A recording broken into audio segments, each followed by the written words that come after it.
পাচ্ছেন না, যেহেতু কথা বলতে পারছেন না, উনাকে যদি রিমান্ডে না হয় আপনারা কি জিজ্ঞাসাবাদ করবেন? এই প্রেক্ষিতে উনারা একটু হট্টগোল করে উঠছেন এবং যে বিষয়টা আমাদের প্রসিকিউশনের পক্ষে যিনি ছিলেন ওমর ফারুক সাহেব, উনি অবশ্য সহযোগিতা করেছেন যে এই বিষয়টা শুনানির জন্য। কিন্তু বিষয়টা হচ্ছে যে ঘটনার সাথে জড়িত একটা মার্ডার মামলার মধ্যে উনার সুনির্দিষ্ট কোনো অভিযোগ নাই।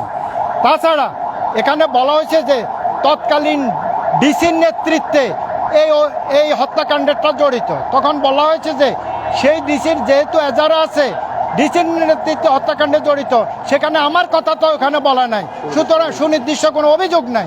সুতরাং আমার এই আসামির বিরুদ্ধে এই রিমান্ডের কোনো যৌক্তিক কোনো কারণ নাই, উনাকে রাজনৈতিক হয়রানিমূলকভাবে এই মামলা জড়ানো হয়েছে। আমার নাম Shri Prannath. Shri Prannath, supreme court, Bangladesh supreme court advocate Shri Prannath. উনি হচ্ছে অ্যাডভোকেট হাজি সেলিমের।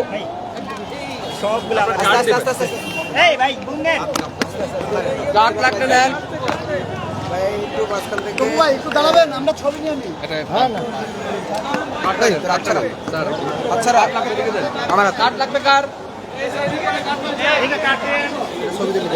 দর্শক, আমরা শুনছিলেন আপনারা এতক্ষণ ধরে, এবং তিনি হচ্ছে আসামির পক্ষের আইনজীবী অর্থাৎ হাজি সেলিমের আইনজীবী, এবং তিনি শ্রী প্রাণনাথ যে আইনজীবী রয়েছেন, এবং তিনি কিন্তু আজকে এই বিষয় নিয়ে কথা বলছিলেন এবং তিনি বলছিলেন যে তার যে অভিযোগটি রয়েছে এবং তিনি বয়োবৃদ্ধ এবং তার কথা বলতে পারেন না, সেই প্রেক্ষিতে রিমান্ডে নেওয়ার কোনো যৌক্তিকতা নেই। সেই বিষয়ে একটি আসামি রাষ্ট্রপক্ষে যারা আইনজীবী ছিলেন এবং কোর্টে যারা বিভিন্ন আইনজীবী ছিলেন তারাও কিন্তু এই বিষয়টি নিয়ে হচ্ছে একটু উত্তপ্ত পরিবেশ তৈরি হয়, এবং তার প্রেক্ষিতে তিনি ব্যাখ্যাও দিলেন এবং জানানোর চেষ্টা করলেন যে পরবর্তীতে আদালত হচ্ছে 5 দিনের দুই পক্ষের শুনানিতে এবং উভয় পক্ষের হচ্ছে যুক্তিতর্ক উপস্থাপন শেষে হচ্ছে 5 দিনের রিমান্ড মঞ্জুর করেছে, এবং এই মধ্যে তাকে ডিবিতে আবারও নিয়ে যাওয়া হয়েছে, এবং ডিবিতে যারা তার বিরুদ্ধে যে রিমান্ড হবে এবং সেই রিমান্ডে তার বিরুদ্ধে যে অভিযোগগুলো এসছে সেগুলো যাচাই বাছাই করবে এবং তার কাছ থেকে তথ্য নেওয়া হবে, এবং তিনি হচ্ছে লিখিত আকারে হচ্ছে হয়তো বিষয়টি পরিষ্কার করবেন এবং জানানোর চেষ্টা করবেন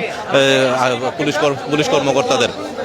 এবং উভয় পক্ষের হচ্ছে পক্ষ থেকে এবং রাষ্ট্রপক্ষ থেকে বলা হচ্ছিল যে তিনি তার বিরুদ্ধে যে অভিযোগগুলো রয়েছে এবং তিনি এখানকার অবৈধভাবে সম্পদ অর্জন, জ্ঞাত আয় বহির্ভূত সম্পদ অর্জন এবং বিভিন্নভাবে জোরপূর্বক অনেক সম্পদ দখল করেছেন, দখলদারিত্বের অভিযোগ রয়েছে, এবং তাছাড়াও তার বিরুদ্ধে শিক্ষার্থী হত্যা মামলা, পরিকল্পনাকারী এবং হুমকি প্রদানকারী এই ধরনের মামলা রয়েছে। তার আগে দুর্নীতি দমন কমিশনের অভিযোগকৃত বেশ কয়েকটি মামলা রয়েছে, অর্থাৎ তার বিরুদ্ধে অনেকগুলো অভিযোগ রয়েছে, এবং সেই অভিযোগের প্রেক্ষিতে সুষ্ঠু তদন্তের প্রেক্ষিতে হচ্ছে রিমান্ড চাওয়া হয়েছিল। সেটা হচ্ছে আইনজীবী রাষ্ট্রপক্ষের যে প্রসিকিউশন রয়েছেন এবং ওমর ফারুককে, এবং তিনি কিন্তু এই বিষয়টি জানিয়েছেন, এবং তার প্রেক্ষিতে অ্যাডভোকেট শ্রী প্রাণনাথ, এবং তিনি হচ্ছে আসামির পক্ষে অর্থাৎ হাজি সেলিমের পক্ষে আইনজীবী, এবং তিনি আবেদন নামঞ্জুর করার জন্য আবেদন কোর্টকে জানিয়েছিলেন, এবং সেই প্রেক্ষিতে কিন্তু পুরো উপস্থিত আইনজীবীরা কিন্তু তার সঙ্গে একটি উত্তপ্ত পরিবেশ তৈরি হয়, এবং পরবর্তীতে স্লোগান দিতে থাকে এবং আইনজীবীদের, এবং তার পরবর্তীতে হচ্ছে উভয় পক্ষের শুনানির শেষে অর্থাৎ তাদের উভয় পক্ষের যুক্তিতর্ক উপস্থাপন শেষেই কিন্তু পরবর্তীতে 10 দিনের পরিবর্তে 5 দিনের রিমান্ড মঞ্জুর করে।